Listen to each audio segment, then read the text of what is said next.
Welcome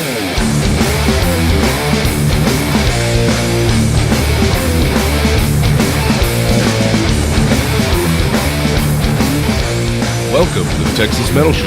I'm your host, John fucking Winningham, and on this episode we talk to Dallas doom metalers, Kin of Ettins. Here it is, everybody, the continuation of our multiple trips from Dallas. We recorded this episode a few months ago with these guys. We ended up having to do it outside at a couple of locations, so you're going to hear a little background chatter, as well as our friend Ruby barking at the invisible wizard for no reason. So we hope you enjoy the interview. Stick around after the interview to hear about some great festivals going on all over the fucking state. Also, TexasMetalShow.com. Check your show notes. Get some fucking records. All the same shit we talk about every week.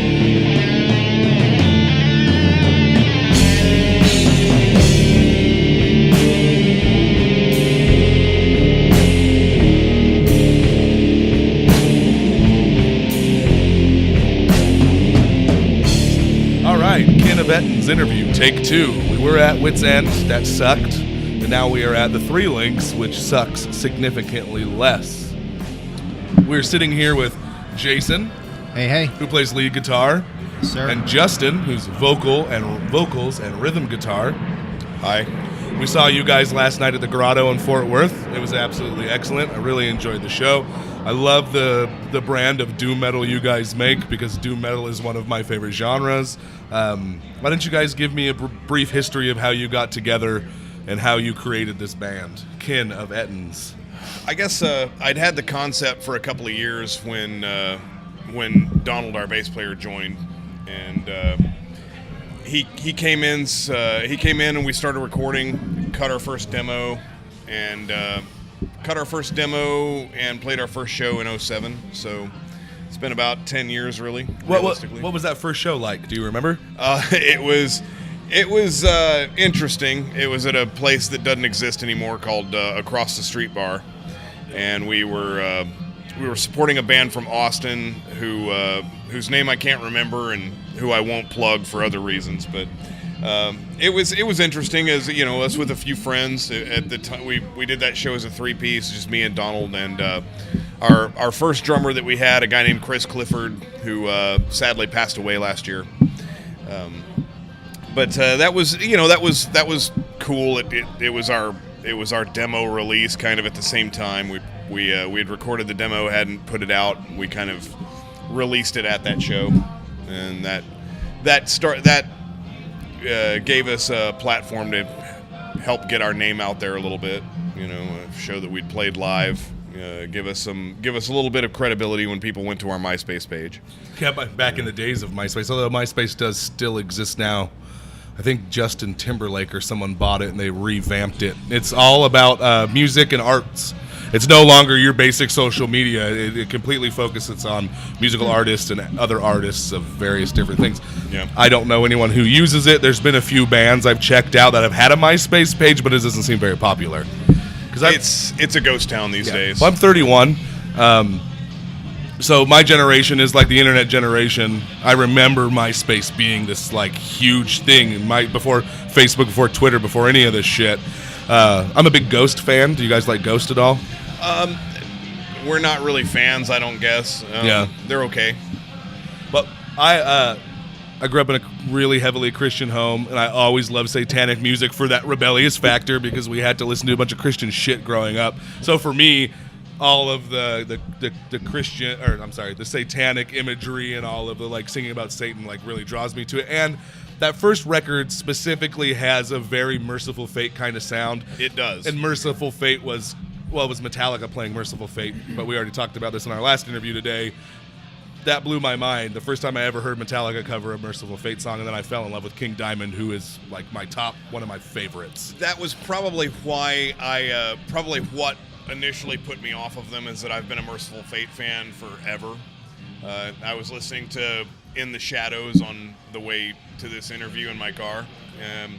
And so when I heard that first Ghost album, I thought, well, it's just, if I want to listen to Merciful Fate, I'll just do that. Well, since then I've heard them, and they've kind of broken away and kind of moved a little bit away from that. That was they're 4 records deep at this point, although the 4th record would be an EP. But I digress from my point. that when I first heard Ghost, it was through MySpace. They had a 2-song EP up on MySpace with Elizabeth. What's that song called, babe? Elizabeth.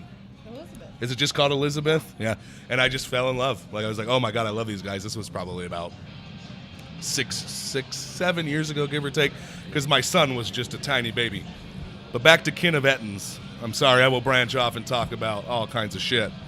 So when I think of an Ettin, I think of like a large 2-headed troll-like beast.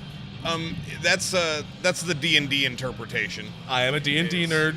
It's Ettin's an Old English variant of the Old Norse word Jotun. Okay. Kin of Ettins is a fancy way of saying I guess it's a fancy way of saying like blood of giants, born of giants. Right. That makes a lot of sense because at least in the fantasy realm of Ettins, they're always giants. Everything I've ever played that has an Ettin in it is always a giant. Yeah. But, often with 2 heads for some reason. A Jotun was probably like, if you do look at your D&D board, of course, a giant and a troll and a ogre are all going to be separate monsters. Once upon a time, they were probably all pretty much the same thing. It makes a lot of sense, yeah. So how did you guys come about? So Justin, did you come up with the band name yourself, or was it a collaborative effort? I came up with that. Just Okay. kind of, on my own. And what was the influence there? Do you remember? I like to pull upon mythology to as a songwriting device. She sounds worse than she is, fellas. Yeah. Ruby, stop it. I don't really write about mythology. I use mythology as a creative tool. I write about real life and life experience, but I use the lens of mythology to make it more interesting and to make it a little bit more cryptic, so that a person can listen to a song and put their own ideas on it and kind of impart their own fantasies on it or their own realities on Right, it. because even if you write a song with a specific meaning to you, someone else is going to listen to it and they may draw something completely different from what you're saying. Exactly. And I like music to be a little ambiguous like that. Yeah. I like it to be a little bit cryptic like that, so that each person can relate to the song in their own way. What's your favorite type of mythology? I guess cultural. I guess that's a type. Like me, I love Greek mythology. Greek mythology would be my favorite. I have to agree. If I went to school, ancient mythology, like Greek or Roman mythology, they're essentially the same. Ever since I read the Iliad, I like the Norse mythology largely. yeah, Norse mythology is really good. I like the Finnish mythology a lot, the Kalevala. I don't know. I'm not familiar with any of that. It's okay. The Kalevala is real interesting. It's Finnish, and it's not Norse. It's kind of its own thing. I like some of the Celtic mythology, but just about any world mythology, it has a lot of the same themes. All of it has something that you can pull upon, if you will. All of it has something to teach you. Right. It's I don't really look at it too metaphysically like certain artists will. It's the Phantom Wizard is back. She's barking at the Phantom Wizard. Yeah, I see. She's upset about someone over in the other room that doesn't exist. No, I mean I kind of understood the handlebar mustache a minute ago. Yeah, but the Phantom Wizard we just don't understand at all. Oh, maybe that was it. So let's talk about Major. That's a dude bro. A dude bro? And Do you think he listens to Pantera? I don't know, but I saw him in the reflection of those picture frames, like turn around, look back as if he was going to challenge her. Oh my God, that would be an interesting thing. Too bad this isn't a video podcast. I might let her take a chunk of his life in her mouth. Yeah, Ruby, go for it. Yeah, don't look at my dog like that, especially if you're wearing polo and loafers. Yeah, dude bro. Dude bro. I love that term. Absolutely. I've fucking never heard love it. that before, actually. So Kin of Ettins is doom metal. Correct. Very wonderful, beautiful doom metal. Doom metal being one of my very favorite personal styles of music, starting with Down 2 when I was younger, moving into Candlemass, Electric Wizard, and then spreading into sludge with I Hate God, and, well, I guess, what? Well, Yob, yeah, I enjoy Yob, but they didn't, Yob wasn't a young, Yob is newer to me. Anyway, in our other interview that you people will never hear, we talked a little bit about Black Sabbath. You know, a little bit quintessential doom metal right there. Black Sabbath not only are one of the grandfathers of heavy metal, they are specifically the fathers of what we consider doom. So outside of Black Sabbath, what would you guys say would be your more genre-specific influences? Oh, God, too many to name. Well, just name one or two. I mean, I love a lot of, the old 80s thrash, your standard, Megadeth, Slayer, stuff like that. Favorite Slayer album? Hell Awaits. Oh, fuck yeah, right Absolutely. here. Fucking Hands up down. top. Me too. It's a great album. Hands down. It's not a thrash album though. Yeah? Hell Awaits is a death metal album.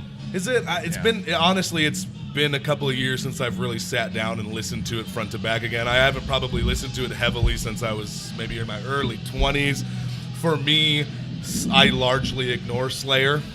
I just am not I've seen them live more times than I can imagine, Yeah. but I never go to I never see, how do I say this properly? When I see Slayer, I'm there to see other bands, and Slayer just happens to be playing, so I'll stick around. Because you can headbang to Rain and Blood. I mean, if you want to get drunk and Rain and Blood, you can get a good headbang going on, and sometimes that's all you need in life. Yeah. But as far as I- influences on me, I mean, I'd say probably, the biggest influence on me as a guitar player was a guy I used to take guitar lessons from back in my formative years as a guitar player. He just, I guess, introduced me to a lot of different other genres that I wasn't so familiar with, like a little bit of blues and jazzy type stuff. I think it's really important. I apologize for interrupting. I think it's really important that people who play guitar and then people who are general fans of metal understand where this thing came from, and Yeah, blues absolutely. and jazz is really important when you're talking about heavy metal. And I do believe there are some people who are metal fans that don't know that. I don't know much about jazz and I don't know much about blues other than I know that it affected and influenced the music that I love. And some of your more bluesy, jazzy metal bands I tend to lean a little bit more towards. I love good bluesy metal. Oh yeah, absolutely. And a lot of early Black Sabbath is just that, real bluesy metal, especially that first record. Well, they started as a blues band. Yeah. Playing pop blues. Was that when they were called Earth?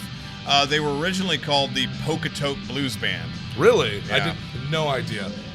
Pocatoke Blues Band. Yeah. Interesting. So we need to take our first musical break. The first song we're going to play today is called Raven's Flight. Yes. The first song we're playing today is called Raven's Flight. It's from the 2009 release, Tears for Lost Ages.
spotlight for a little bit. Can you guys give me a rundown about the song, what the song might be about, what it means to you? As far as what it's about, it's largely a shamanic reference. It's a mythological. That one's pretty well straight, just kind of a mythological reference from. Just kind of tells a story of like a Norse shaman whose totem would be the ravens, and they speak to him and commune with him, and they're his spirit animal. So that's really just kind of a fantasy story, more than anything else. You know, it's funny. I don't ever think about ancient Norse people having shamans, but it completely and utterly makes sense that they would have a shaman in a village. Oh yeah. Well,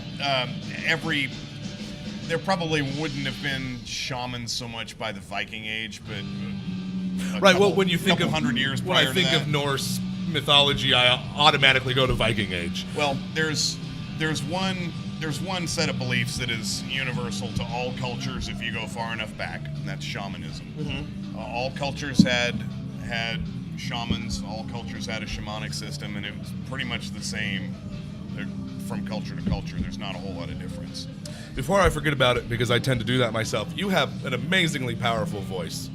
Thank you. When on stage and on record, I absolutely like the way I don't know if it's baritone or whatever the fuck you call it, just that deep, you really fucking push it out there. It's other than the specific style of doom you guys make, your voice really caps it off really well. Thank you. You Do a great fucking job. How long have you been singing? That's a tough question to answer, actually. Yeah? Yeah. I've been singing with bands since I was a teenager. Yeah? I was probably singing along with TV commercials before that. I don't know. I've always loved to sing. I sing, if you ask Elizabeth, I sing a lot. I will serenade the dog with just silly, made-up songs. I don't know, sometimes you get it in you and you just have to fucking sing to your animals. Does she sing with you? No, he does not. Oh, he does not sing with me, poor Charlie. Yeah. He just kind of looks at me like, he's old, so he just wants me to leave him alone so he can sleep. Ruby went and found herself a dog sitter. Hell yeah. We're okay with that as long as she is not fucking barking all the time. So tell me a little bit about the writing process for Kin of Ettins. Do you guys write together? Do you singularly majority write the songs and bring them to the guys to listen to and maybe change up a little bit, or do you guys collaborate in a room? There's not really a single formula for it. It's the first record, Tears for Lost Ages. I wrote most of it. There's a little bit on there that Donald, our bassist, wrote, but for that I had written a bunch of those songs probably before even bringing him into the band, because I'd kind of put several things together just to form a concept for what the band was going to be to a certain degree, and just have something to demo. So it started out with me pretty much writing everything. We're trying to branch out from that a little bit more to where Jason's bringing some more riffs in, and where there's just some more ideas coming in. I do write the solos to the songs, obviously, being the lead guitarist. Right, that makes sense. It was when I first joined. Thank you. When I first joined the band back in 2011, I asked Justin, I'm like, well, as far as the leads, I mean, do you want me to do what your previous guitarist did, like note for note, play the same solos? And he's like, no, just kind of, play what you feel. Well, which I like a lot, because I do a lot of improvisation and soloing. Very rarely do I love that. Like, very rarely, even live, do I play a solo the same way twice. I may be wrong about this, and if you're listening to the show and I'm wrong, please feel free to email us at texasmetalshow@gmail.com. But one of the biggest beefs that I have with the current heavy metal scene and any fucking music that has a lead guitar is they play the same goddamn solo every fucking time they're on stage. Yeah. That used to not be common. So let's talk about Zappa. Love to improv all sorts of shit, especially solos. The fucking dude from Led Zeppelin, which I'll be crucified for not knowing his name because I don't give a fuck about Led Zeppelin. I'm a younger guy. Jimmy Page. Jimmy Page, there was multiple different styles of solos for different songs depending on his mood, and he would improv shit. Right. And I love that. I love that you would do that because I feel like that gives a live performance so much more than sticking to the same stale bullshit. The ability to do that was kind of almost a prerequisite for joining the band. Yeah. When I first, when Jason said that he likes to play solos like that, it was very much a qualifying factor because when looking for other musicians, I look for people who are going to excel, who are gonna be able to do things I can't do. As far as playing the same solos note for note, the one or two solos that I'll play on occasion are pretty much going to be the same because I'm not a good enough guitarist to improvise like that. And I imagine it takes a certain level of talent to be able to improvise, specifically live on stage. In a studio setting, it would be different because you can do things over and over again depending on your budget.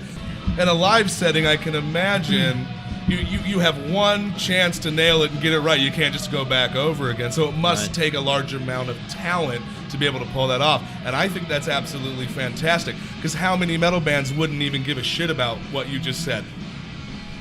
True. 99% of them? 95% of them? Yeah, it all goes back to my, again, I mentioned earlier, in my formative years as a guitar player, the teacher I had at the time who taught me how to do that.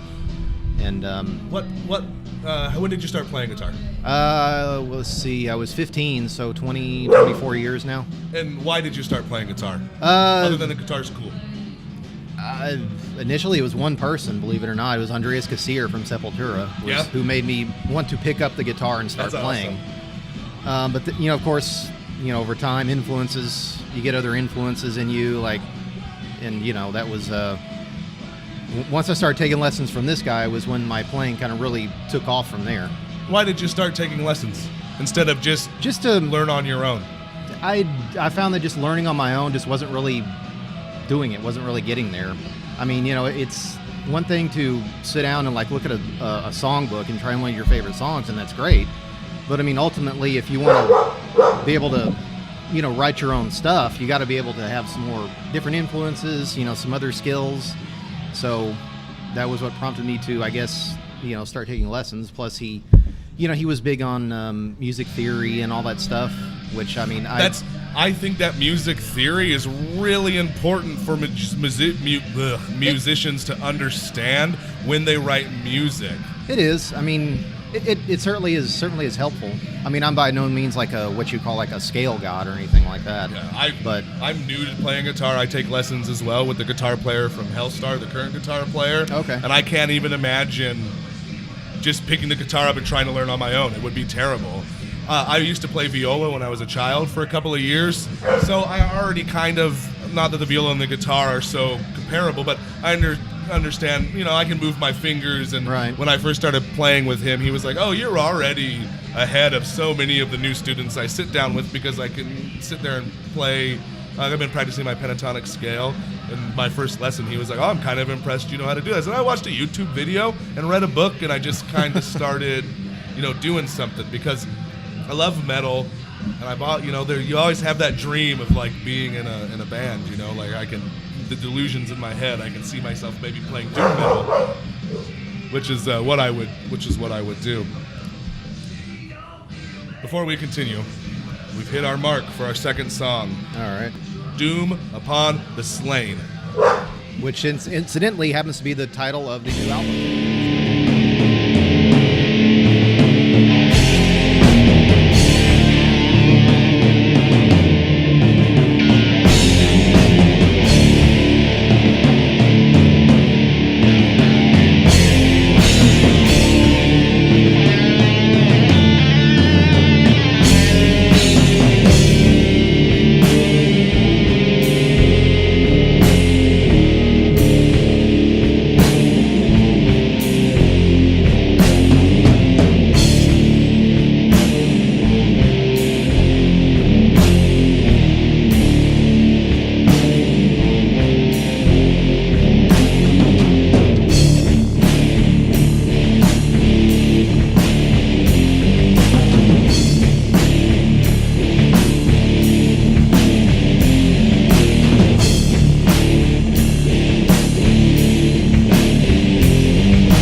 2016 release. Let's talk a little bit about what this song is about, why it was written.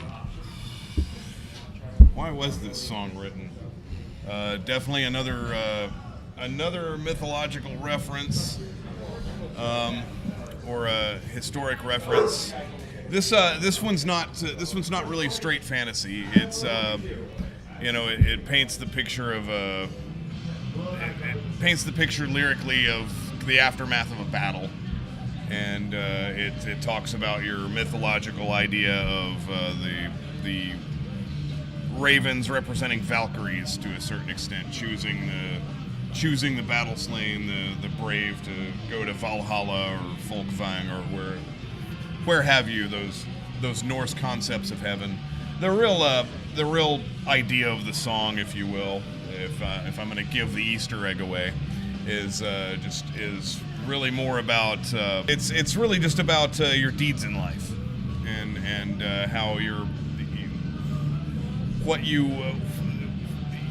you do, and how at the end of all things, who you were was the aggregate of all of the things that you did. So make it count. That's kind of why this show exists, and I won't get into it because we just talked about it with the last band we interviewed earlier before we interviewed you. But Lemmy died, and I realized, man, I got to start living my life for me and doing things I want to do. I'm not a musician. I'm not saying without practice I couldn't become a great musician, but at the moment I don't have a band, and I love what you guys do, and I love the local scene in this state specifically. And so this is how we give back. And, like on your deathbed, which is hopefully very later in life, you have to be able to look back on what you've done and be okay with who you are. I think that's very fucking important. I don't believe in heaven. I believe that when you die, you just don't exist anymore, which seems to be probably the most logical thing. It's Occam's razor points to that. Yeah. I don't know. Because we certainly don't know. While stating that I believe that there's nothing beyond this world, well, it's very hard to prove a negative. There is zero evidence to support the idea that there is anything else. So yeah, you better do what you can with this life, because it's all that you really know. At the end of the day, on your deathbed, do you want to look back and I spent my life working 9 to 5 and saving money and never doing anything fun? Or did you go play a bunch of live shows, drink beer, smoke dope, and party with your friends and really wholeheartedly enjoy your experience? And that's what we've both done. So far, I'm happy. So you guys are doing really good, huh? So you're okay with like where you're at the moment? Let's get real. What's it called? Existential with this. Let's get real deep. I'm okay with where I'm at, but I'm not ready to die yet. Oh yeah, I don't think anyone's ever ready to die. I'm okay with where I'm at, but I want to be somewhere else. If I'm still here in 5 years, I'd like to be somewhere else with things. Well, where would you like Kin of Ettins to be in 5 years? Is Kin of Ettins something in 5 years that still exists in your mind? I think so. Yeah, don't see why not. I'd like to see us maybe do some more touring outside of the United States. Have you guys ever been outside of the United States to tour? No, we have toured over vast amounts of the United States. Where was your favorite locale? For me, it would be New England. Back in 2012, we played the, I think what turned out to be the next to last Shod Festival, which was in New London, Connecticut. And I didn't even know there was a New London, Connecticut. Yeah, it's a small little like just beach community. There's a naval base there, I think. And but yeah, that was a good time. That was a really fun tour, really fun show. So we toured the West Coast back late last year, in November of last year, which was is okay for metal. But I think the climate for metal touring and metal bands has significantly changed in the last 20 years. Yeah. And this is something we've talked about with a lot of different bands on the show. The world doesn't work the same way it used to. Gone are the days of Metallica, Iron Maiden, Judas Priest. You're not going to get signed to a large label, and the world opens up to you. We have a band in town called Oceans of Slumber. Are you guys familiar? Yes. Yes, they're It's a hell of a band. Yes, fucking amazing. Oh my God. They're signed to Century Media Records, which Century Media, for me when I was a young man, Iced Earth, Blind Guardian, Yeah. they opened a lot of doors They were for the me. shit for Because you could go there on for their a while. website and you could download one MP3 from various bands, and it really kind of opened my eyes to metal because I didn't have a lot of metal influence. And even with Oceans of Slumber being signed to Century Media, they still deal with bullshit. And they're on one of what I would consider one of the larger heavy metal specific labels. Yeah. So you're not just going to get signed and start playing fucking stadiums and things are going to be amazing and you're going to go overseas. You guys really have to work hard at what you do and put out quality music. Because there is as a man who spends the majority of his time listening to local bands, there is a lot of shitty ass metal out there. I'm not going to name any names because that would be fucked up of me, but there are a sea of shit local metal bands.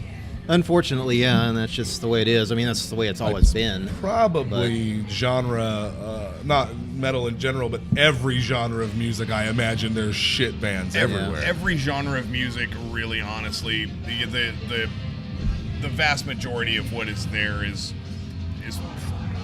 I won't say it sucks, but it's not going to be mind-blowing. It's not going to make your ears perk up when you hear it and go, oh wow.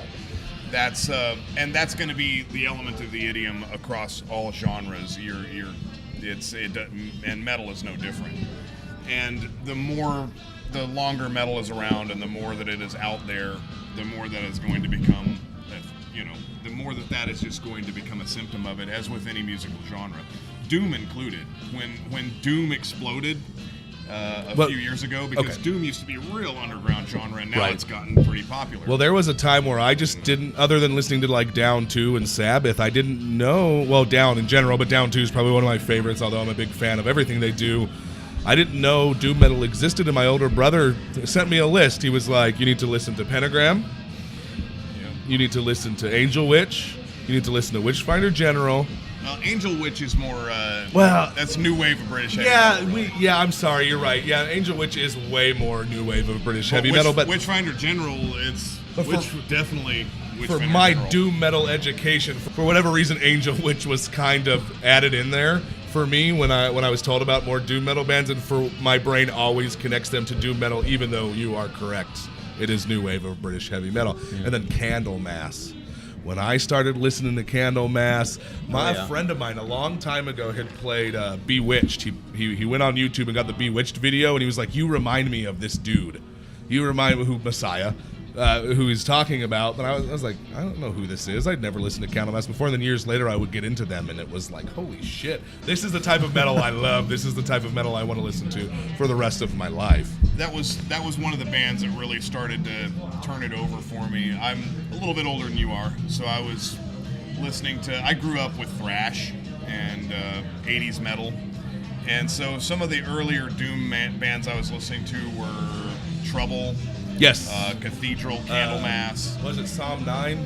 Yeah. That is the first Trouble album I got. Yeah, it's a great record. Pentagram, but it was a DFW Doom metal band that Solitude Eternus, when I heard their first album, was when I realized... Who was the lead singer for Solitude Eternus? Robert Lowe? Robert Lowe. Yes. It was when I heard their first album, Into the Depths of Sorrow, and realized what could be done with Doom metal, was when I realized I wanted to create Doom metal. Now that I think about it, guilty pleasure music is a bullshit term.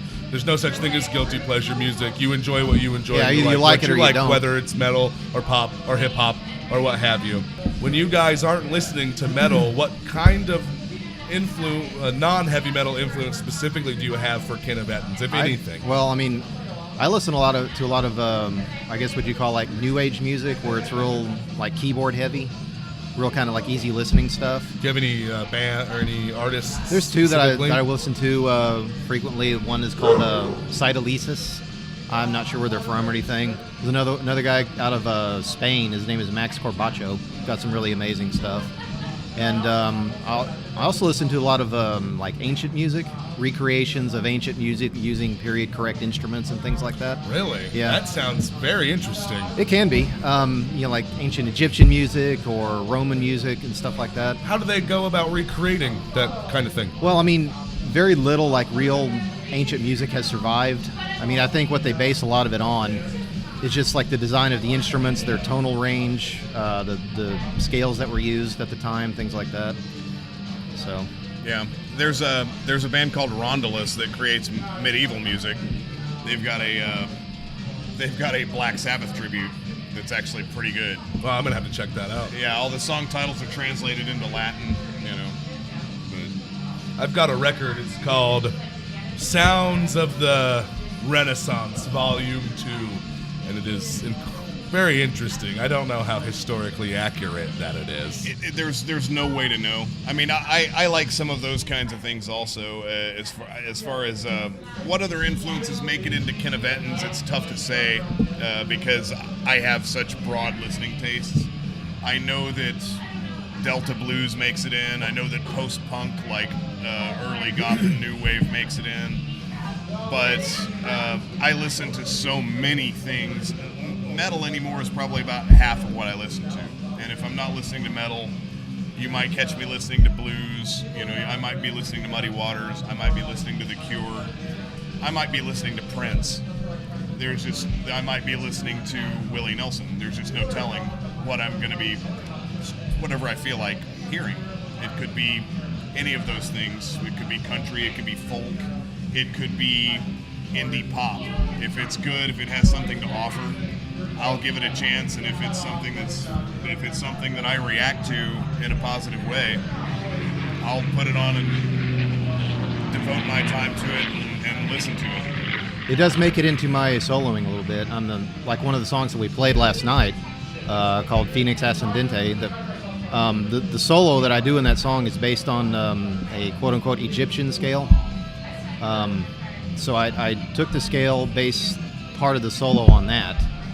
So it's not like an ancient music or musical scale per se, but I also like to use a lot of what were used to formulate ancient music called tetrachords, which is just a 4-note chord. Think the Addams Family theme song. That's a tetrachord. Believe it or not, that's all it is. I don't know if whoever did the music for that show knew that, but that's what it is. I'm going to have to go back and listen to that now to maybe understand what you're saying better. Yeah. Because I can't, in my head, I do not recall. Well, that song's not on either of the records. Yeah. Oh, I was going to ask you that. Which record is that unfortunately, it's not recorded yet. It only exists in our heads. It's going to be on the next one, definitely. For and sure. What's the time? Do you guys have a time frame for next record? Maybe a working title? The working title in my head right now is Costas Embrujadas. What? It's Spanish. I don't speak Spanish. It means haunted shores. Haunted shores. If there is a young doom metal fan listening to this episode right now, just now exploring your music for the first time, what would you say to them if they were sitting right here, like I am sitting next to you? What would I say to them right now? Yeah. Do you have any weed? Weed permeates the doom metal scene. Yeah, or some good beer. Just I'm drinking Lone Star. Pop the beer. CD in and dim the lights and get some good beer and just kind of space out to it for a while. You guys like with any good music. Any advice for up and coming doom metal bands that might just be starting out? Yes, practice. Sit in a room by yourself with your guitar and just learn as many things as you can and get as many influences as you can. And it only makes your sound better. Even if it's outside the realm of what you're doing. Yeah, absolutely. If it's outside the realm of metal or rock or whatever, if you like it, try and incorporate it somehow, in some way. I'm going to go with Lemmy on that and say I have no advice apart from make your own mistakes. Well, that's a big part of it, and learning from them. How do you handle those mistakes when you're playing a live show?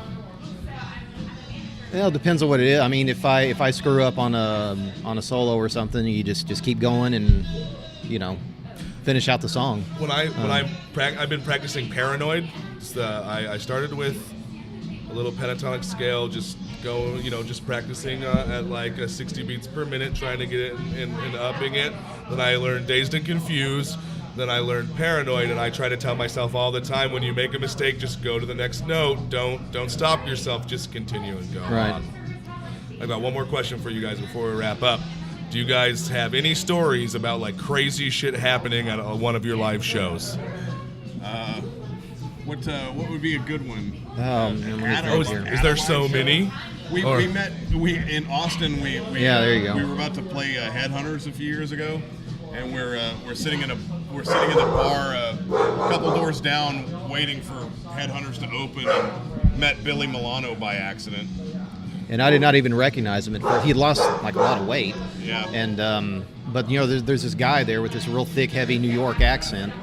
And it turned out, like I said, to be Billy Milano. And we sat there and talked to him for a little while. He talked about this new band he had at the time called Mastery. He played a little bit of it, sounded pretty badass, and we got to take a picture with him and everything. What was he doing there?